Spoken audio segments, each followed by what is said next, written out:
Assalamualaikum warahmatullahi wabarakatuh. Apa kabar semua siswa PJJ SMKN Negeri 2 Pandeglang dimanapun kalian berada? Pada pertemuan kedua ini akan menyampaikan tentang materi faktor-faktor yang mempengaruhi kepada keselamatan dan kesehatan kerja. Sebelumnya Bapak sudah tampilkan video tentang ruangan alat mesin pertanian yang ada di SMKN Negeri 2 Pandeglang. Di sini ada muncul pertanyaan, kenapa angka kecelakaan kerja masih tinggi khususnya di Indonesia? Ini ada beberapa penyebab atau faktor yang menyebabkan terjadinya kecelakaan kerja, yaitu unsafe condition dan unsafe behavior. Unsafe behavior itu merupakan perilaku dan kebiasaan yang mengarah pada terjadinya kecelakaan kerja, seperti tidak menggunakan alat pelindung diri dan penggunaan peralatan yang tidak standar. Ini merupakan tingkah laku atau kebiasaan yang tidak baik apabila si pekerja itu tidak mentaati peraturan-peraturan tentang penggunaan alat keselamatan kerja.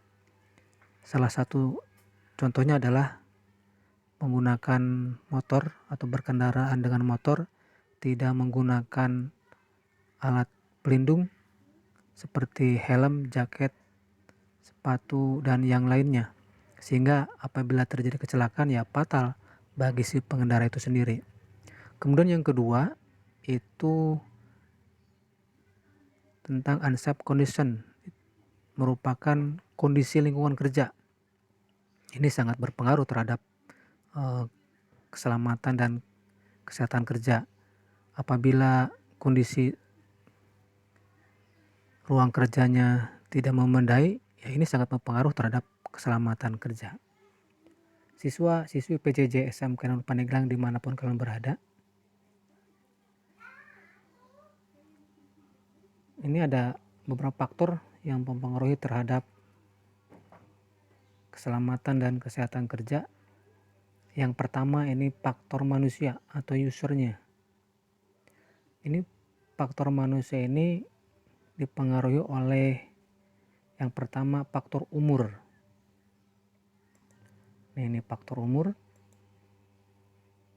Faktor umur ini sangat berpengaruh terhadap kondisi kemampuan fisik, mental, kemampuan kerja, dan tanggung jawab terhadap proses kerjanya di dunia kerja. Di dalam Undang-Undang Perburuhan tanggal 6 Januari tahun 1951 nomor 1 pasal 1 disebutkan bahwa karyawan muda umumnya mempunyai fisik yang lebih kuat, dinamis, dan kreatif, tetapi umur yang masih muda ini cepat bosan, kemudian kurang bertanggung jawab, cenderung absensi. Beda sebaliknya dengan umur yang lebih dari 30 tahun, kemampuannya sudah menurun mulai dari pendengaran, kecepatan reaksi, kapasitas fisik. Tetapi umur yang lebih dari 30 tahun ini mempunyai kelebihan, dia mempunyai rasa tanggung jawab, kemudian rasa kehati-hatian. Maka di umur usia muda ini cenderung kecerobohan, kemudian banyaknya terjadi kecelakaan.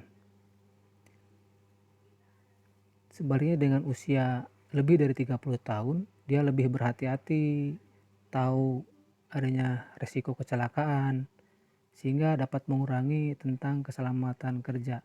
Namun di usia lebih dari 30 tahun ini mempengaruhi terhadap efek dinamis, kemudian kemampuan fisik, kreatifnya itu lebih lebih menurun dibandingkan dengan yang usia muda.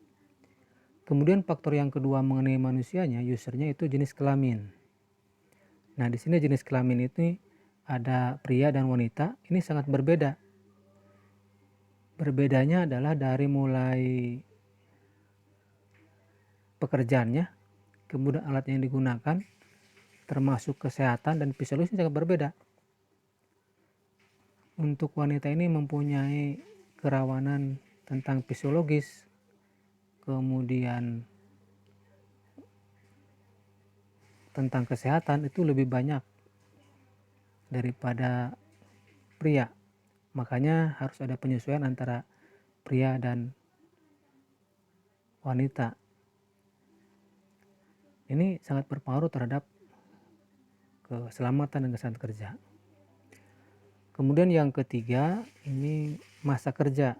Ini masa kerja itu termasuk lamanya tenaga kerja bekerja di tempat kerja. Masa kerja adalah suatu kurun waktu atau lamanya tenaga kerja bekerja di suatu tempat. Masa kerja dapat mempengaruhi kinerja baik positif maupun negatif. Positifnya bahwa dia semakin lama bekerja, dia semakin berpengalaman dalam melaksanakan tugasnya. Tetapi negatifnya, apabila dengan semakin lamanya masa kerja akan timbul kebiasaan pada tenaga kerja itu. Apabila bekerja secara monoton, tidak ada inovasi, tidak ada selingan, ya dia monoton, bosan, mengakibatkan kinerja kerjanya menurun. Kemudian untuk tingkat pendidikan, ini masih di faktor manusia. Ini tingkat pendidikan dipengaruhi oleh kemampuan, sikap, dan bentuk-bentuk tingkah laku. Ini pendidikan ini sangat berpengaruh. Keterampilan, sikap, setiap lulusan ini sangat indikator terhadap kemampuan pendidikannya.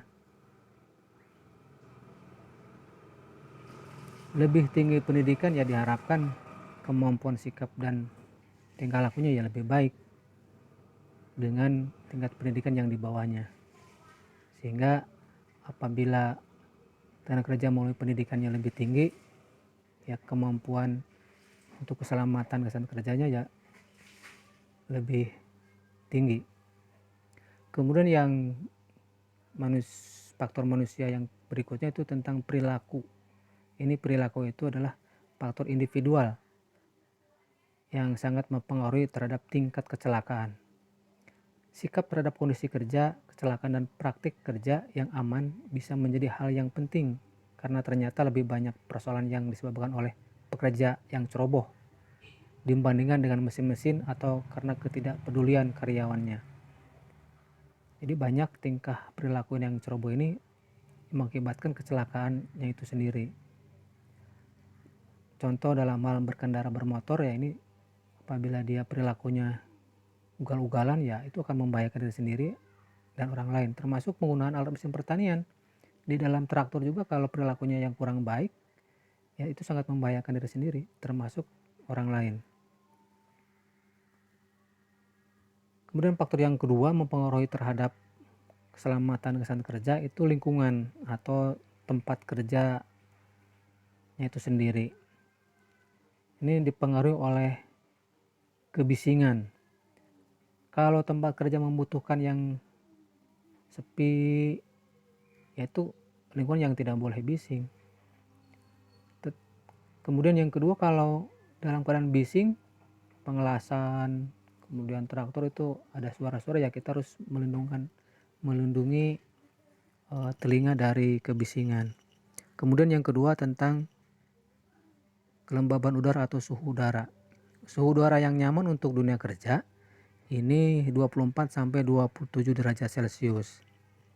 Nah, apabila kalau suhunya lebih tinggi yang dari sini, yang mengakibatkan tidak kenyamanan dalam proses pekerjaannya. Kegerahan. Kemudian di bawah 24 derajat Celcius juga ya kedinginan, mengakibatkan penurunan konsentrasi dalam dunia kerja. Lingkungan yang ketiga itu penerangan. Ini sangat penting dalam pencahayaan atau penerangan. Kalau kondisi lingkungannya gelap dalam proses kerja, ya tidak terlihat, ini mengakibatkan kecelakaan. Kemudian lantai atau area atau lahan. Ini untuk lantai kerja ya harus tidak boleh ada yang membahayakan. Kemudian kalau di area lahan itu area lahan di pertanian tidak semuanya rata, datar. Nah ini kita wajib harus hati-hati dalam melaksanakan kerja di pertaniannya. Kemudian faktor yang berikutnya yang ketiga itu peralatan yang digunakan dalam proses kerja. Yang pertama ini kondisi mesin. Nah kondisi mesin harus selalu dicek, dirawat, sehingga apabila dalam waktunya pekerjaan menggunakan alat mesin, kondisi mesin dalam kondisi baik. Kemudian yang kedua tata letak mesinnya. Nah tata letak mesin ini harus sesuai dan nyaman untuk digunakan dalam proses kerjanya. Yang ketiga alat yang berbeda. Tidak semua alat yang digunakan persis sama. Nah untuk dalam menggunakan alat ini yang berbeda, ya di alatnya itu harus ada manual book di dalam penggunaannya, sehingga si pekerja bisa melihat dan mempelajari alat mesin yang baru atau yang berbeda untuk mencegah terjadinya kecelakaan kerja. Kemudian faktor berikutnya ada prosedur kerja. Ini prosedur kerja itu atau SOP yang harus digunakan, yang harus dilaksanakan dalam penggunaan alatnya. Nah biasanya di depan alat ada prosedur kerjanya, apa saja tahapan-tahapan yang dilakukan dalam menggunakan alat tersebut. Nah apabila kalau kita tidak sesuai dengan prosedur kerja, ya akibatnya kecelakaan kerja itu ya akan terjadi kalau tidak sesuai dengan prosedur kerja. Ini wajib untuk prosedur kerja harus dituliskan di setiap alat dan mesinnya. Kemudian panduan kerja di dalam bengkel atau di lahan itu tahapan-tahapan atau alur kegiatan kerja. Awal dari mana, kemudian kerja inti di mana, kemudian diakhiri dengan apa. Nah kalau di mesin pertanian termasuk menggunakan alat cangkul dan traktor, ya pertama kita harus menyiapkan alat keselamatan kerja mulai dari pakaian, helm, sarung tangan, sepatu bot. Kemudian kondisi alat mesin disiapkan, kemudian digunakan dengan baik sesuai dengan prosedur. Setelah selesai dibersihkan, disimpan lagi ke tempatnya. Itu salah satu panduan kerja yang dilaksanakan di alat mesin pertanian. Kemudian di bengkel itu harus ada poster-poster atau flowchart yang mengenai peringatan-peringatan, kemudian alur tentang kerja tadi, bahwa mulai dari awal menggunakan alat pelindung diri, kemudian penggunaan alat sesuai prosedur, setelah selesai penggunaan dibersihkan dan dimasukkan kembali ke tempat asalnya. Itu merupakan panduan kerja. Kemudian faktor yang berikutnya adalah faktor kesejahteraan. Ini berhubungan dengan upah dan jaminan sosial. Biasanya kalau di dunia kerja industri, ya ini sangat penting, seperti BPJS, tenaga kesehatan ini bisa ditanggung oleh perusahaan tersebut, sehingga kenyamanan pekerja itu dapat bekerja dengan nyaman karena dia dilindungi oleh perusahaan tersebut. Apabila terjadi kecelakaan, ya ada bantuan untuk kecelakaan tersebut. Nah demikian faktor-faktor yang dapat mempengaruhi tentang keselamatan dan kesehatan kerja. Nanti apabila kalian dalam menggunakan alat mesin harus diperhatikan tentang keselamatan dan kesehatan kerja, termasuk faktor-faktor yang disebutkan tadi. Nah demikian siswa-siswi PJJ SMK Pandeglang mengenai tentang faktor-faktor yang mempengaruhi keselamatan kerja. Disimak, kemudian dilihat tugasnya. Demikian, wassalamualaikum warahmatullahi wabarakatuh.